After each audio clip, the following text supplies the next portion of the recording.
Hello guys! Beautiful morning sa ating lahat. Ayan, nandito po ako sa park. So nagpahangin-pahangin lang po ako dito habang mayroon akong hinihintay. So ngayon, habang mayroon akong hinihintay, pag-uusapan muna natin kung bakit nag-a-abroad ang mga Pilipino.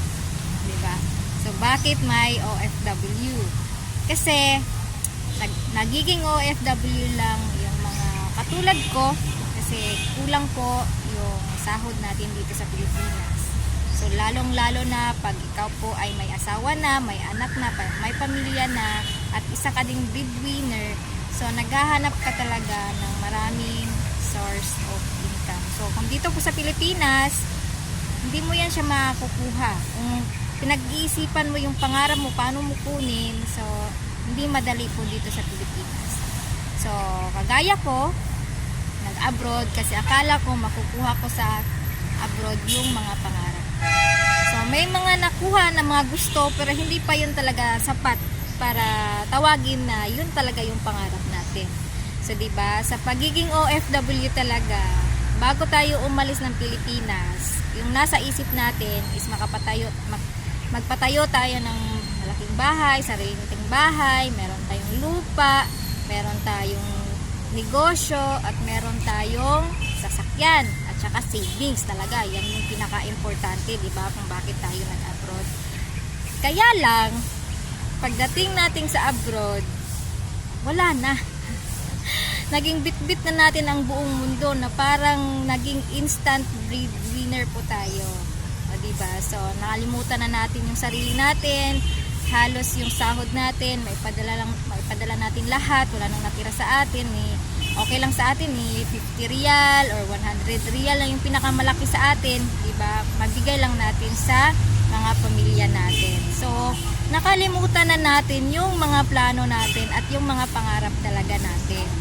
So, ngayon, ang prinsipyo talaga natin mga OFW talaga is gumawa ng bahay.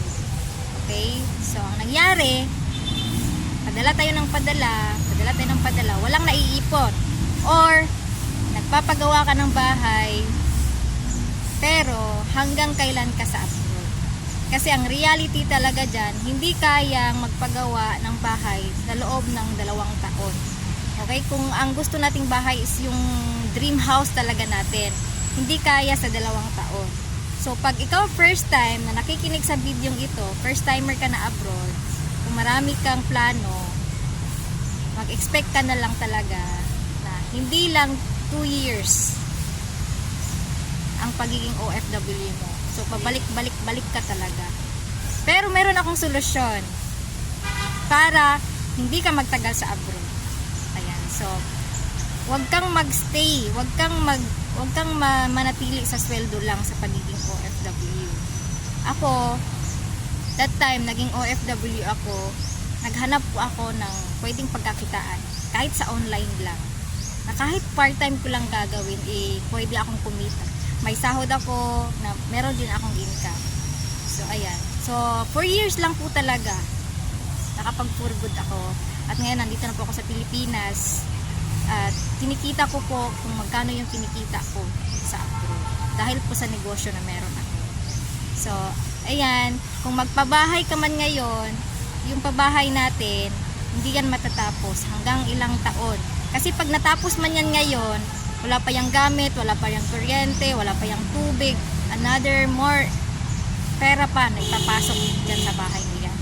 So what if nagnegosyo ka ngayon, tapos nag-successful yung negosyo natin, at kung magkano yung income natin, doon natin unti-untiin ipatayo yung bahay na gusto natin.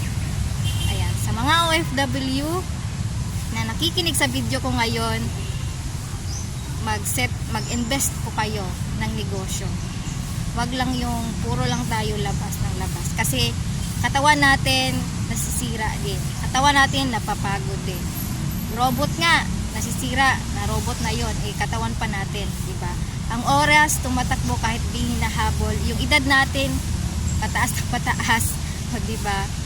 So, time goes by without saying goodbye. Pwede pa natin i-spend yung time natin para sa pamilya natin, at pwede tayong kumita kahit nandito tayo sa Pilipinas. So, ayan, sa susunod natin na pagkikita, I hope na meron po kayong na-learn sa video kong ito. Please like and subscribe to my video. And that's it. And God bless.